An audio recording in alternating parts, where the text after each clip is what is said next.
Draw your last pathetic card so I can end this, Yugi. My grandpa's deck has no pathetic cards, Kaiba. But it does contain... these nuts. Yeah, I'm back. Sorry about that. Today we're gonna get into some real nerd stuff, but even if this kind of thing isn't what you're into, hopefully there is some enjoyment here. Here's how we're breaking it down. Roll the beat, dog. Ruthless. My style is a juvenile, ran with a gang, slanged in the meanwhile. During the 8th console generation, it became very apparent that games, for lack of a better word, released shittier, incomplete products, chock full of broken servers, lack of features, and overall just not a good time, alright?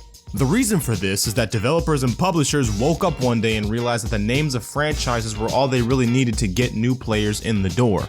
And if the experience was just fun enough, they could hook you on the promise that maybe one day, this new edition of the franchise will be just as fun a game as you once remembered. It's kind of like an extremely toxic, abusive ex that knows you still feel something, but keeps you at a perfect arm's distance so you don't move on and you come back when she calls past 10 p.m. What was I talking about again? This never fulfilling promise became the rise of season passes and microtransactions as we know them today. Quick bursts of dopamine that satisfy your need to spend time with your already $60 spent on video game that you were playing 3 months ago.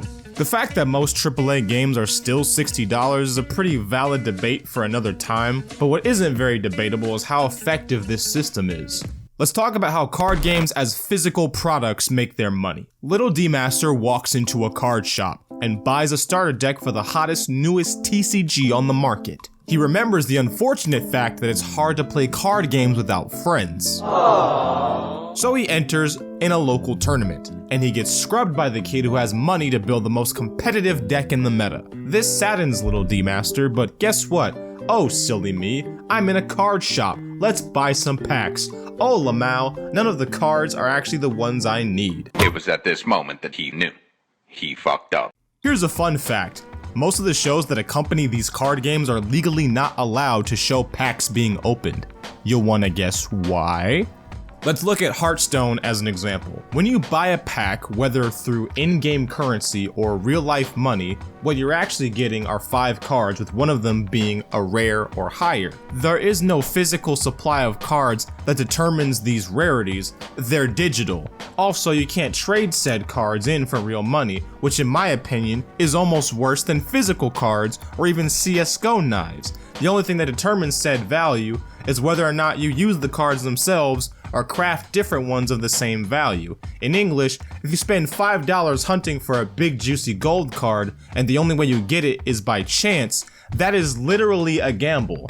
Now I know if you simply Google the definition of gambling, it will somehow involve money, but it also has this second definition, which is way more helpful. You're risking real money for a specific outcome, and that can be applied to even loot boxes. Now, I like these games, as you can tell by the footage, but I do warn many people to limit their spending if they know they get that rush from opening packs, because that rush is how you go from financially secure into credit card debt because you wanted to build a Hearthstone deck that wasn't Face Hunter real bad. Try your hardest to research decks and playstyles you like before committing to anything, and mitigate as much spending as possible.